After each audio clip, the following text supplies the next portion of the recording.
Você já parou para pensar de que são realmente feitos os produtos que você consome? Por exemplo, um simples sorvete de casquinha. Geralmente é feito à base de creme, leite e açúcar e pode, em alguns casos, até conter ovos.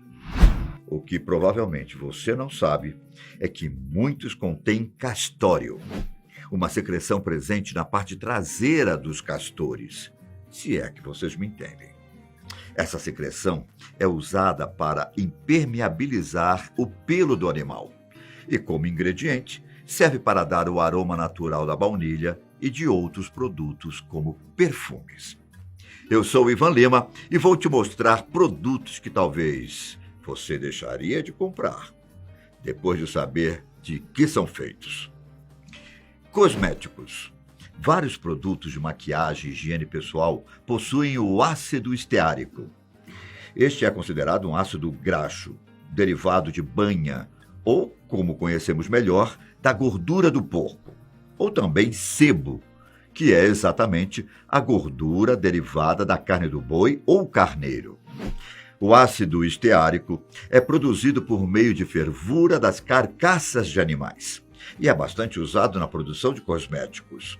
Algumas marcas já utilizaram a versão sintética desse ácido, enquanto outras são vegan-friendly e preferem o convencional. Mas, para ter certeza de que você não está consumindo produtos que contenham derivados de animais, é preciso que a empresa informe que se trata de um produto orgânico ou vegano. Caso contrário, é preciso confirmar com a fabricante para saber qual a verdadeira origem do ingrediente. Colágeno. Ainda no universo da beleza, o colágeno é obtido através da fervura de peles, ligamentos, tendões e ossos de bois e porcos. Muito conhecido por ser uma substância que ajuda na elasticidade da pele, a substância é muito usada em produtos anti-envelhecimento. Inclusive, não é nada barata. Já na indústria de alimentos, o colágeno é um dos principais ingredientes da gelatina. Balas gelatinosas e doces considerados caseiros, como a Maria Mole. A alternativa com nutrientes mais próximos do colágeno, de origem animal, é a goma agar-agar, que é derivada de águas marinhas, muito usadas pelos asiáticos. Essa goma, inclusive, vem sendo implementada no Brasil aos poucos. Na lista de ingredientes dos produtos, o componente chinês pode aparecer listado como gelatina ou colágeno. Queijos. De forma geral, para se produzir queijos, é preciso que haja fermentação. E essa fermentação é feita a partir de uma enzima chamada coalho. E não é somente o queijo coalho, mas qualquer queijo. Todos eles precisam dessa bactéria para serem feitos. O problema é que o coalho é produzido no estômago dos bezerros. Não precisamos entrar em detalhes para dizer como essa enzima é retirada de lá, certo? Mas esse é um método controverso, que é utilizado para acelerar o processo de produção de queijos industrializados. Antigamente, lá no tempo dos nossos avós, não se encontrava coalho para comprar. Por isso, nas fazendas, os produtores de queijo ordenhavam as vacas e guardavam o leite, para que ele azedasse de um dia para o outro. Depois de azedo, o leite talhava, formando uma massa de proteína que se separava do soro. E, basicamente, é assim que ainda hoje em dia se faz um queijo de forma natural. Agora, você não precisa esperar um dia inteiro para comer um pedaço de queijo, já que atualmente existem diversas opções de queijos vegetais disponíveis no mercado. Pringles. Ah, não! Você não queria esse item aqui, não é? Nem eu. Mas sim, cá está. As deliciosas batatinhas de tubo também estão nessa lista, infelizmente. Só para você ter ideia, uma vez, a fabricante argumentou que sua produção de alimentos é feita com alto teor de processamento e baixo teor de batatas. Assim, ela foi constituída como uma empresa que não fabrica batatas, e sim as suas próprias Pringles. Tudo para evitar o pagamento de impostos. Afinal de contas, de batata mesmo, a Pringles só tem flocos. E o resto da composição das famosas batatinhas de luxo é feito de uma junção de arroz, trigo, milho e mistura para dar forma. Sucos. Pronto. Agora um monte de gente vai dizer que não quer mais fazer dieta, já que nem suco se salva.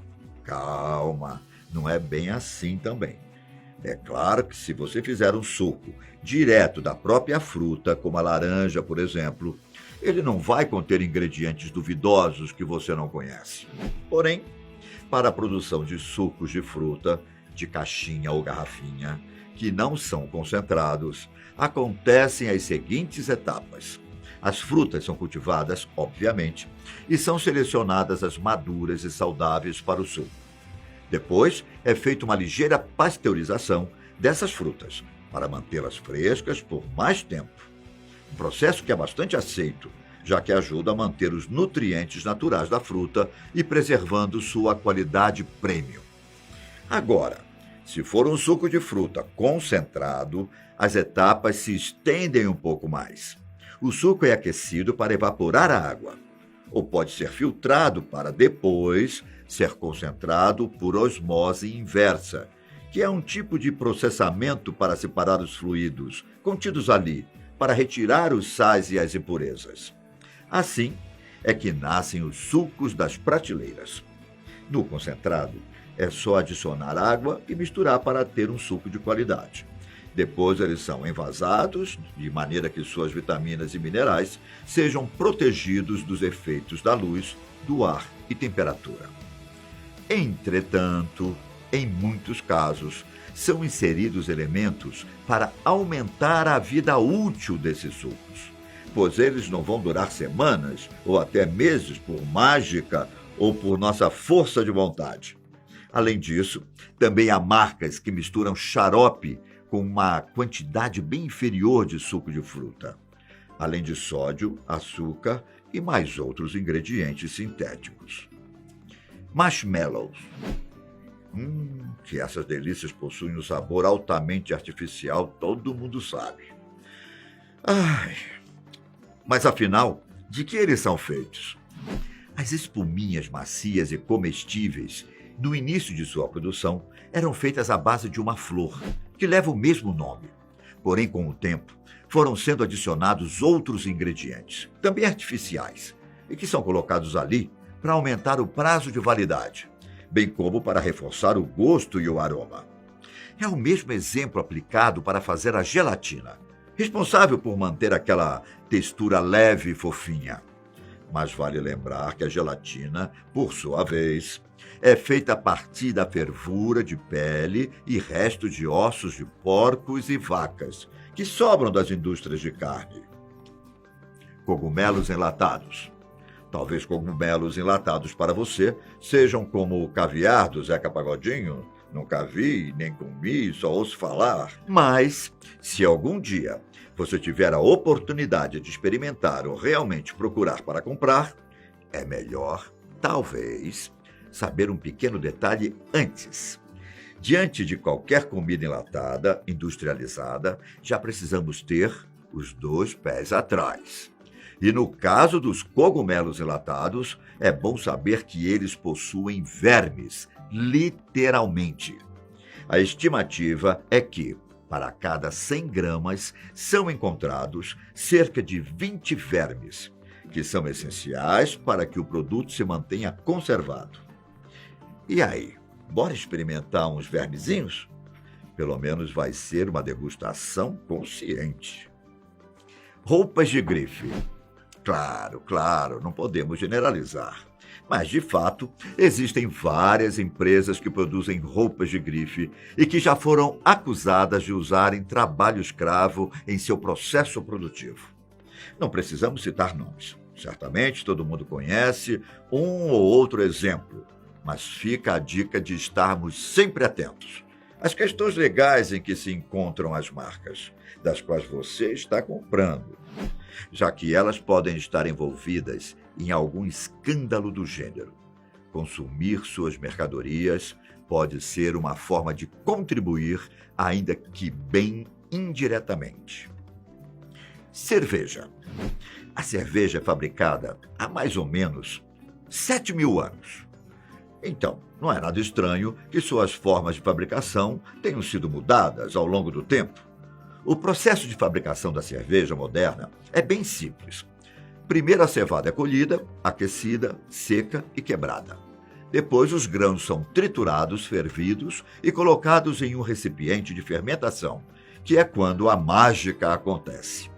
A questão é que, depois da fermentação, muitas fábricas adicionam um ingrediente chamado isinglass, que é retirado da bexiga de peixes secos.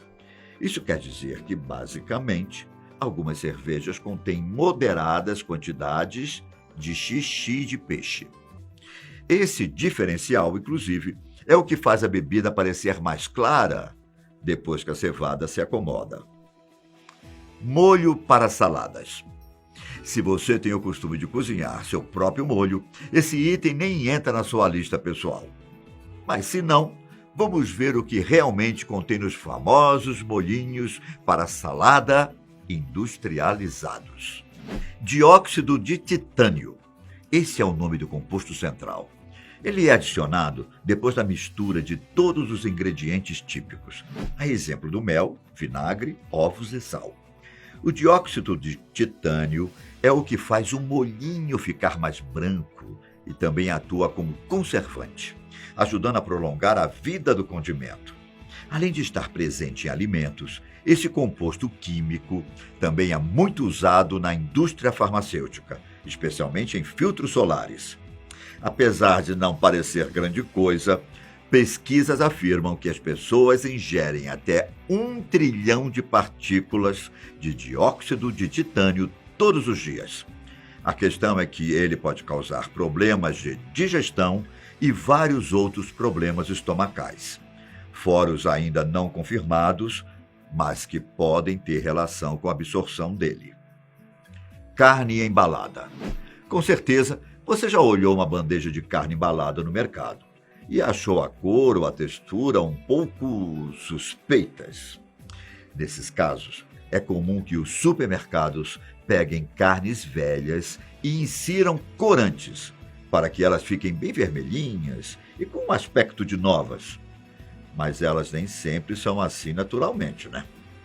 A indústria se refere a esse tipo de carne como carne magra e com textura fina.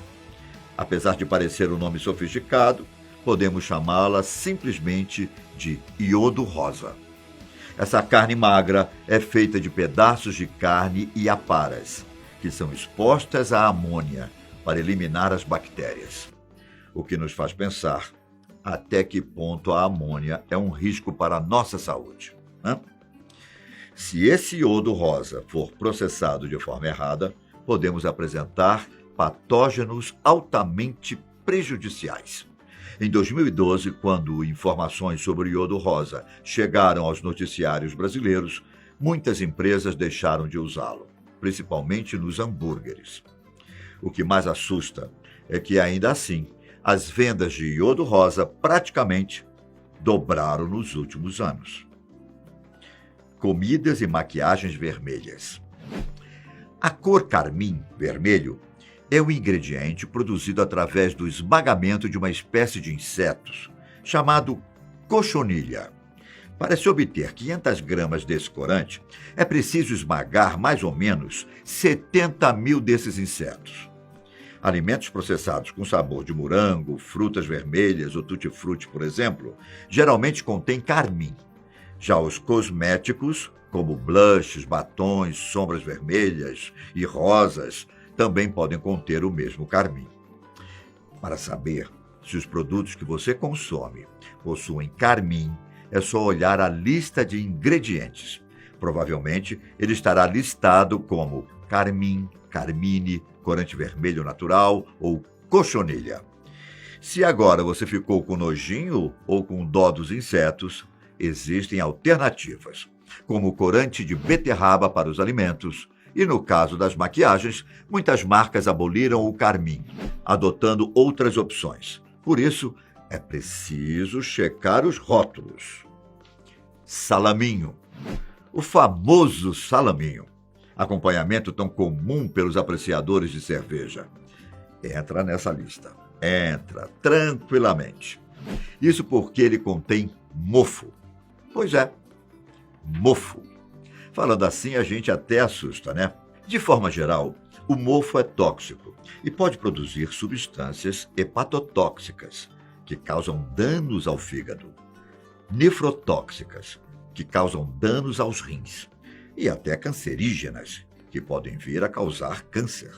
O salaminho é uma charcutaria, um embutido, que possui mofo branco e liso, geralmente inofensivo à saúde.